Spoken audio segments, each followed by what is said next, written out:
이 세상에서 가장 힘들고 아픈 것은 자녀가 어려움을 당할 때입니다. 그러나 어려움을 딛고 일어서는 것을 보면 그것만큼 더 뿌듯하고 감사한 일이 또 있을까 싶습니다. 우리 큰아들은 사업이 완전히 바닥을 쳐서 빚에 시달리는 어려움이 있었지만 그런 가운데에서도 전에 근무한 사장님의 도움으로 정말 오뚜기처럼 또 회복되었습니다. 우리 작은 아들도 마찬가지입니다. 어려움이 얼마나 많았는지 모릅니다. 특히 그 사회복무요원으로 보건소에서 근무했는데 정신적으로 얼마나 괴롭힘을 당했는지 몰라요. 그러나 그 보건소에서 시청으로 자리가 이동되었는데 보건소에서 근무하던 어떤 분이 진의를 자리 이동을 주선해서 아주 평온한 시청에서 복무를 마칠 수 있었습니다. 두 아들에게 제가 한 일은 아무것도 없습니다. 그저 기도뿐이었습니다. 그래서 결론 말씀드리면 역시 하나님의 은혜구나 입니다. 저는 여러분이 정말 우리 가정이 하나님의 은혜로 성공하고 그리고 붙고 그리고 이기고 승리하는 그런 가정 되기를 다시 한번 축복합니다. 하나님의 역사하시는 과정에서 보면 두 아들의 공통점이 있습니다. 뭐냐면 제가 가만히 보니까 잘못된 상황에 대해서 두 아들이 상대방이나 아니면 세상에 대해서 반항하지 않았습니다. 어떻게 두 아들이 다 반항하지 않을 수 있었을까? 삐뚤어갈 수도 있는데 반항하지 않더라고요. 그래서 하나님은 오늘 저에게 반항하지 않았던 두 아들을 통해서 나에게 훈계를 하시는구나. 이런 생각으로 오늘 설교를 준비했습니다. 보면 두 아들이 상대와 아니면 세상과 싸우거나 다투지 않고 그 상황을 그대로 받아들였던 이유는 세상 눈치 안 보고 사람 눈치 안 보고 정말 하나님만 바라보고 하나님한테 더 기도하고 그래서 참고 또 참을 수 있었던 게 제가 두 아들을 보면서 본 간증입니다. 그러나 여러분, 저는 그렇지 못합니다. 저는 솔직히 참 사람 눈치 정말 많이 봅니다. 사람들 시선도 정말 많이 봅니다. 그러다 보니까 제가 당연히 해야 할 전도도 참 게을리하는 그런 사람이 되었습니다. 여러분 어떠신지요?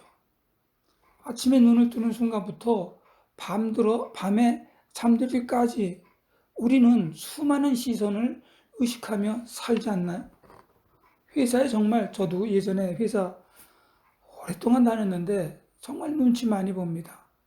말 한마디 이렇게 할 때 이 말 했다가 손해보는 거 아닌가? 이런 생각을 합니다. 가정에서도 가정 눈치 봅니다. 부부 사이에도 부모 자녀 사이에도 진심보다 분위기를 더 살핍니다. 또 요즘은 또 이런 게 있더라고요.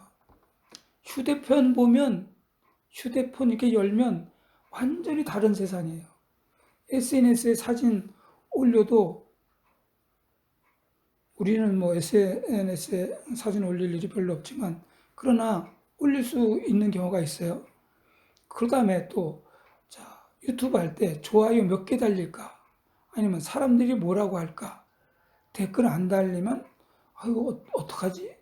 또 댓글 달면 민망하지 않을까? 이것뿐만 아니에요.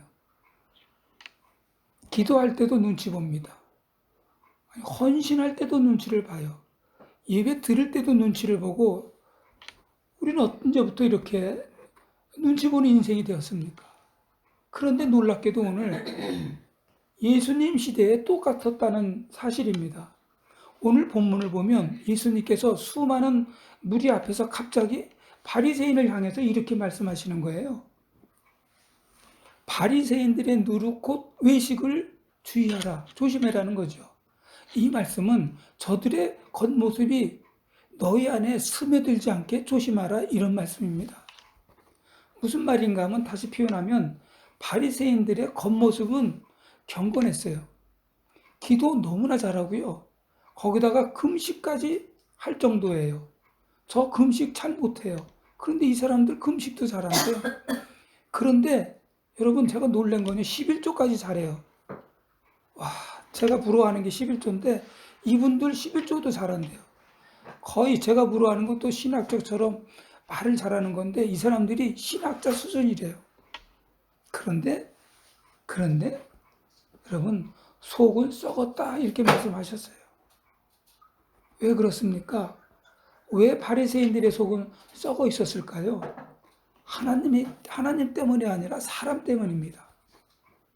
사람에게 보이기 위한 기도, 사람에게 인정받기 위한 금식, 사람에게 박수받기 위한 종교 생활을 했던 거예요. 결국 바리새인들은 사람 눈치를 보며 살았기 때문입니다. 그래서 속이 썩었다고 말씀하시는 거예요. 여러분, 사울, 그 유명한 사울 아시죠? 사울 정말 지난번에도 말씀드렸지만 겸손의 겸손, 진짜 겸손한 사람이에요. 그런데 점점점 하나님보다 사람의 시선을 의식하기 시작했어요. 그러다 보니까 전쟁에서 승리했는데, 여러분, 전쟁에서 승리했다는 건요, 대단한 거예요. 상대방 나라도요, 죽기 살기로 덤벼드는 거고, 우리도 죽기 살기로 덤벼들었는데, 거기서 승리했다는 건 얼마나 좋은 거예요. 그래서 사람들이 막 노래를 해요. 뭐라고 노래하냐면, 사울이 죽인 자는 천천히요, 다윗이 죽은 다윗은 만만이로다.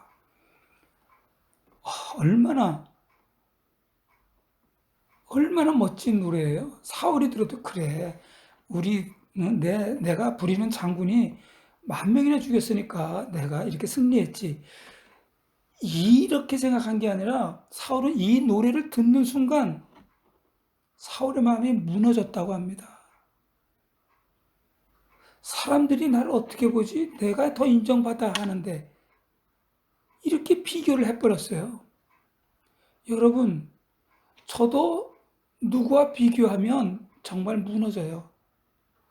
우리는 원래 비교를 하면, 그렇게 비교를 하면서 살아왔기 때문에 누구나 다 그런 말 들으면 무너져요.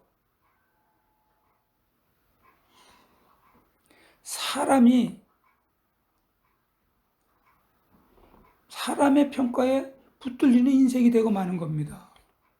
사울도 마찬가지예요.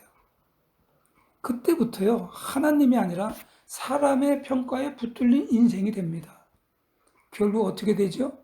하나님의 명령보다 백성의 눈치를 보다가 하나님의 글쎄 명령을 불순종하게 됩니다. 그래서 불순종하다가 사무엘이 오니까 사무엘한테 뭐라고 얘기한지 아세요? 내가 백성을 두려워하여, 대놓고 사무엘한테 얘기하는 거예요. 내가 백성을 두려워하여 그들의 말을 청종하였나이다. 이거 사무엘상 15장 28절 말씀이에요. 이 한마디가 사울의 인생을 완전히 정말 무너뜨립니다. 여러분, 사람의 눈치를 보는 순간 하나님과 멀어집니다.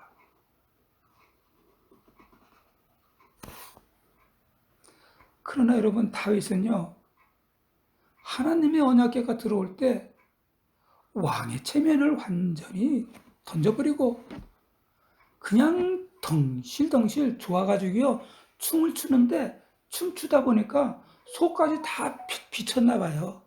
얼마나 좋아서 뛰었으면, 어린이 주일인데요, 어린이처럼 덩실덩실 쳤나 봐요. 그래서 그 모습을 본 아내 미갈이 비웃잖아요. 뭐라고 비웃냐면요, 아니, 왕이 돼가지고 너무 품위 없게 행동하십니까? 그리고 채통도 없이 백성들 앞에서 춤을 춥니까? 여러분, 이거 비난하는 거 아니에요, 여러분? 비난한 것 같죠? 아니요. 사람 눈치 좀 봐라, 이런 말이에요. 미갈이 한 얘기가. 여보, 사람 눈치 좀 봐. 아니, 사람 눈치 좀 보라고. 그런데 미갈이 사람 눈치보다 인생 맞췄다는 거 아시죠? 이게 무슨 충고고 아내가 할 소리입니까? 그때 다윗이 나는 여호와 앞에서 한 거다 이렇게 얘기해요. 나는 지금보다 더 낮아질 수 있다 이렇게 미갈한테 얘기합니다. 여러분 이게 진짜 뭔지 아세요? 잘 들어보세요. 자유입니다. 사람 앞에서 체면 지키는 인생이 아니라 하나님 앞에서 기쁨으로 사는 인생입니다. 이게 바로 여러분 자유입니다. 제가 어느 목사님 설교 듣다가 들은 얘기인데요. 어느 목사님이 인터뷰하는데 기자가 목사님 왜 하나님을 믿습니까? 이렇게 물어봤대요. 그랬더니 목사님이 뭐라 그러냐면 잠시도 망설이지 않고 이렇게 말씀하셨대요. 자유하기 위해서입니다. 여러분, 사람의 눈치를 보지 말고 하나님 앞에서 살아서 자유하시는 여러분 되시길 진심으로 바랍니다. 사울의 그 결과가 어떻게 되는지 우리가 너무나도 잘 알아요. 사람 눈치 보던 사울은 무너지고 하나님만 바라보던 다윗은 세워집니다. 그리고 미갈은요 어떻게 되는지 아시죠? 아이를 못 가집니다. 열매 없는 인생이 되고 맙니다. 여러분, 이제 사람의 눈치에서 풀려나 하나님의 시선 안으로 빨리 들어가세요. 눈치 대신에 믿음으로 살아가셔서 여러분의 삶에 참된 자유가 임하시고 하나님의 기쁨이 넘치고 성령님의 담대함이 날마다 충만하게 되시는 여러분 되시기를 바랍니다. 자, 이제 왜 사람의 시선을 보면 안 되는가? 그리고 어떻게 하면 사람의 눈치를 안 볼 수 있는가에 대한 말씀을 드릴게요. 첫 번째로 왜 사람의 시선을 보면 안 될까요? 여러분, 사람의 시선을 보면 어떤 결과가 되는지 심각합니다. 사람의 눈치를 보기 시작하면 제일 먼저 사라지는 게 뭔지 아세요? 돈이죠? 아니요, 돈 아니에요. 기회? 아닙니다. 진짜 내가 사라집니다. 진짜 나 자신이 사라집니다. 내가 하고 싶은 말 못하면 내가 해야 할 선택 못해요. 그러면요, 내가 죄를 끊어야 되는데, 사람 눈치 보는 바람에 죄도 못 끊어요. 어떤 사람이 어떤 사람하고 저 사람하고는 관계를 분명히 끊어야 되는데, 이거 분명히 누가 봐도 제3자가 봐도 저건 잘못된 관계예요. 그런데 못 끊어요. 왜? 사람 눈치 때문에 못 끊는 거예요. 아주 내가 심한 예를 한번 들어볼게요. 줄에 묶인 인형 맞죠? 외국에 가면 우리나라도 있지만 줄에 묶인 인생, 그런 인생이 되는 건데요. 사람 눈치 보는 인생은 꼭 이런 모습과 똑같은 거예요. 제가 이걸 가만히 상상해 보니까 끔찍하더라고요. 무대예요. 무대 위에 인형이 춤을 추고 웃고 손도 흔들고 그리고 막 춤을 추는데 가까이 가서 보면 줄이 달려 있어요.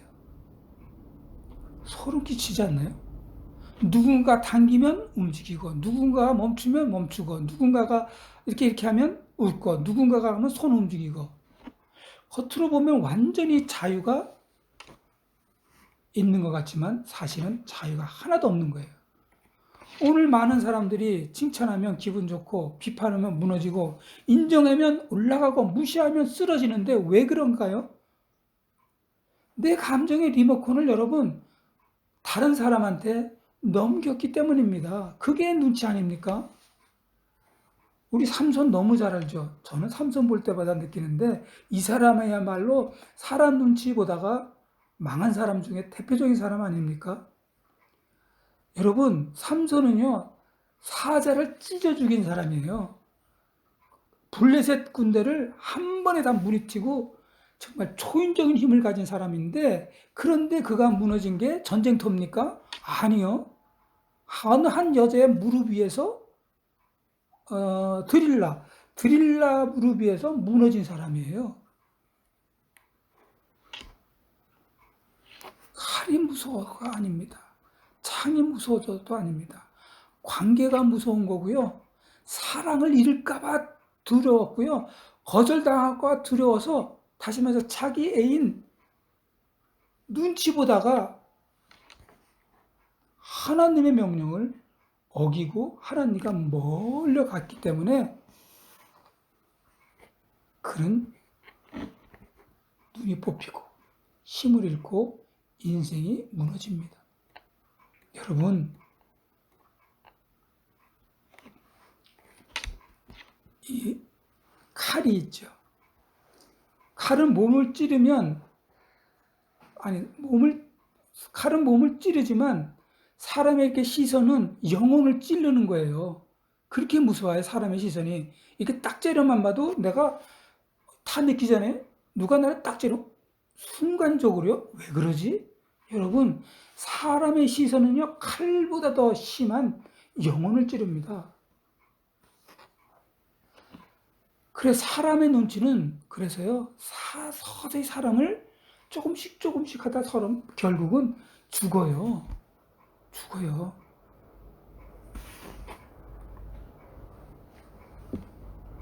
그러나 여러분, 하나님 앞에서까지 사람 눈치 보면 언제 자유를 누리겠어요? 그래서 예수님이 이렇게 말씀하신 게요. 감추인 것이 드러나지 않을 것이 없고 숨긴 것이 알려지지 않을 것이 없다. 무슨 뜻입니까? 사람은 속일 수 있고 이미지도 만들 수 있고 포장도 가능해요. 그러나 하나님 앞에서는 감추인 것이 다 드러나지 않을 것이 없다고 하신 것은 하나님 앞에서는 속일 수 없다. 이 말씀이에요. 그래서 여러분, 사람들 눈치를 보면요, 내 속이 완전히 가짜지만 하나님 앞에 있으면요, 내가 웃고 있는 내 안에 울음을 하나님은 정확하게 아세요. 내가 막 강한 척해도요, 지금 우리가 얼마나 두려운지 하나님만 아세요. 그러므로 여러분, 하나님 앞에서 살면서 정말 우리의 진짜 마음을 아는 하나님 앞에서 살면서 하나님으로부터 위로받고 힘도 받고 능력도 받으시고 그리고 담대하게 살아가시는 여러분 되시기를 주님의 이름으로 축복합니다. 두 번째로, 어떻게 사람의 눈치를 안 볼 수가 있을까요? 사람의 눈치 안 볼 수가 없어요. 자, 예수님은 단순히 두려워하지 말라 하신 것이 아니에요. 예수님은요, 두려워할 자를 내가 너희에게 보이리니, 즉, 두려움을 없애려 하지 말고 두려움의 방향을 바꾸라는 거예요. 무슨 얘기예요? 사람을 두려우면 흔들리지만, 무슨 말이냐면, 사람은 변하잖아요. 오늘 칭찬했다고 내일도 비난하잖아요. 그러니까 사람을 두려워하면 누구든지 흔들려요. 그러나 하나님을 두려워하면, 하나님을 두려워한다는 게 뭐예요? 하나님을 경외하면, 아주 유식한 말로 멋있는 말 경외하면, 이렇게 얘기하지 않고 하나님을 진짜 두려워하면요, 세상에 두려울 것이 없어요. 그리고 하나님을 두려워하면 하나님의 중심이 내 안에 딱 버티고 있어요. 여러분, 하나님은 변하지 않으시잖아요. 사람은 변하지만 지금까지도 단 한 번도 변하신 적이 없는 신실하신 하나님 아니신가요? 여러분, 그래서 하나님을 경외하는 사람은 중심이 딱 생겨요. 하나님이 두려운데 내가 저 사람 말을, 저 사람이 무서워서 내 저 말을 들어야 될까? 하는데 하나님이 너무 두려운 거예요. 그러면 저 사람이 지금 도둑질 하자고 한 얘기를 안 하면 진짜 큰 돈을 잃어버리는데 지금 이 사업이 망하는데 어떡하지? 아이고, 그냥 한번 하나님 눈 감아주세요. 이러면 안 된다는 거예요. 하나님이 더 두렵기 때문에 하나님의 말씀을 들으면 하나님이 주는 축복이 더 크다는 얘기예요. 제가 우리 며느리, 제가 기도할 때 아비가일의 지혜를 주고 아비가일과 같은 며느리 되달라고 내가 매번 기도하는데, 성경에 아주 진짜 현명한 여인이 하나 있었어요. 아비가일이라는데 한번 얘기해 드릴게요. 나발이라는 사람이 살았어요. 이름도 참 희한해요. 나발이에요. 이 나발이 1년에 한 번, 털 깎는 때가 됐어요. 왜 그러냐면 나발이 양이 지금으로 얘기하면 수십만 마리가 있는 거예요. 근데 한 번에 양털을 다 깎으면 돈이 얼마나 많이 나오겠어요. 그래서 잔치를 벌여요. 그러니까 이런 날에 다윗이 하루는 이런 날이 되니까 나발한테 부하를 시켜가지고, 자, 내가 너네들 곁에 지켜줬는데 그러는 바람에 너희들이 도둑질 한 번 안 당하고 이렇게 잘 지내지 않았냐? 물론 성경에 이런 말이 없어요. 그냥 점잖게, 자, 정중하게 양식을 달라고 부탁했어요. 그랬더니 나발이라는 이 인간이 종 취급한 거예요. 너 사울이라는 사람한테 도망쳐 나온 종이지? 이렇게 얘기한 거예요. 이 말들은 다윗이 열받아가지고요. 그때 몇 명만 남겨놓고 다윗이 수백 명을 데리고 나발 가족을 전부 다 박살을 내려고 죽이려고 달려오고 있는 거예요. 이걸 아비가일이 들은 거예요, 아내가. 아, 조금 있으면 이 가족 전부 자기를 다 죽는구나. 그때 아비가일이 다시 달려오는 딱 엎드려서 아비가일이 다윗에게 이렇게 얘기합니다. 나발은 진짜 별 볼 일 없는 사람입니다. 다윗은 장래에 왕이 될 사람 아닙니까? 왕이 되실 분이 별 볼 일 없는 나발을 죽여가지고 그 훌륭하신 그 이름에 먹칠할 필요가 있으십니까? 이렇게 아비가일이 다윗에게 얘기했을 때 다윗이 정신이 번쩍 드는 거예요. 다윗이 순간적으로, 다윗도 사람이잖아요. 사위가 수치를 당했고 모멸당을 당했기 때문에 화는 났지만 가만히 생각하니까 그렇게까지 할 일은 아닌 걸 순간적으로 생각을 하고, 아비가일을 보니까 너무너무 현명한 여자예요. 그래서 그 아비가일의 말을 듣고 군사를 돌렸는데요. 아비가일이 또 집안에 있는 모든 음식을 전부 다 다윗한테, 돌아가는 다윗에게 줍니다. 왜 그랬을까요? 아비가일이요, 예를 들어서 사람의 눈치, 남편의 눈치 봤다면 이거 못해요. 그 당시에 남편은 하늘 같은데 어떻게 남편 명령도 없이 자기 마음대로 합니까? 이렇게 마음대로 했다가요, 중동 같은 데는 나발이라는 사람이 중동에 만약에 있었다 그러면 그 사람 그 자리에서 죽었을 거예요. 그런데 여러분, 아비가일은 남편의 눈치 안 보고요, 하나님만 보고, 그 양반이 하나님을 너무나 잘 알기 때문에 다윗에게 그런 말을 할 수 있었던 거예요. 그래서 그녀는 사람을 계산하지 않고 하나님의 뜻을 생각했기 때문에 하나님이 기뻐하시는 일이 뭘까? 그래서 그렇게 얘기할 수 있었습니다. 정리해서 말씀드리면요.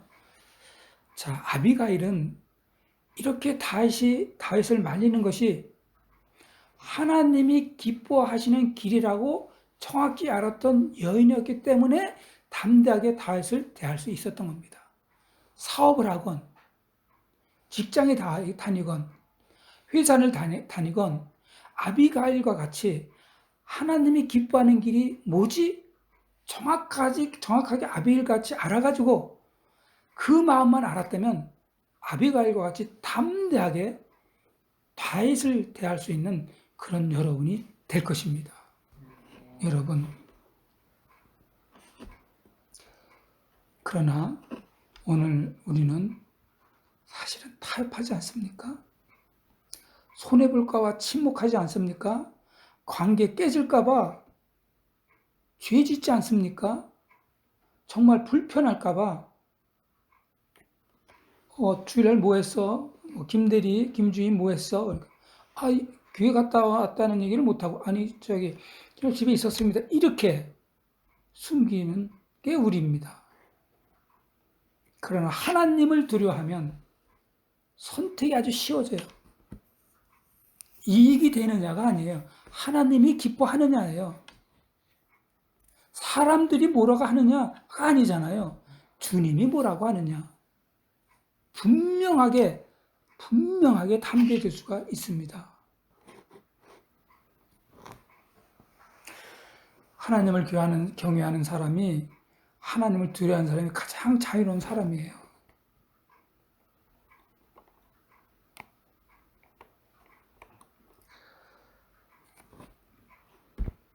왜냐하면 더 이상 사람의 허락 없이 살기 때문입니다. 세상이 박수 쳐야 행복한 사람이기 때문이요. 그 사람은 바로 노예입니다. 그렇지만 주님이 기뻐하면 만족하는 사람이 되셔서 담대한 삶을 사시는 여러분 되시길 바랍니다. 그리고 또 마지막으로 한 번 더 눈치 안 볼 수 있는 방법이 있어요. 우리 현실을 보면요. 눈치 안 보고 살 수가 없잖아요. 나도 사람의 애기 때문에 눈치를 안 볼 수가 없어요. 그래서 예수님이 마지막으로 한 말씀이 12절의 말씀이 무슨 말씀이냐면 마땅히 할 말을 성령이 곧 그때에 너희에게 가르치시라 하시니라. 무슨 말씀이에요? 성령령이 임하면 너희들이 무슨 일이 당하건 성령님이 인도해 주실 거다. 이렇게 말씀하시는 거예요. 여러분, 성령님은요, 이게 위로가 아니고요, 능력이에요. 여러분, 뭔가 성령님에 대해서 다시 한번 잘 들을 테니까 들어보세요. 성령님은요, 역사하시는 분이세요. 내가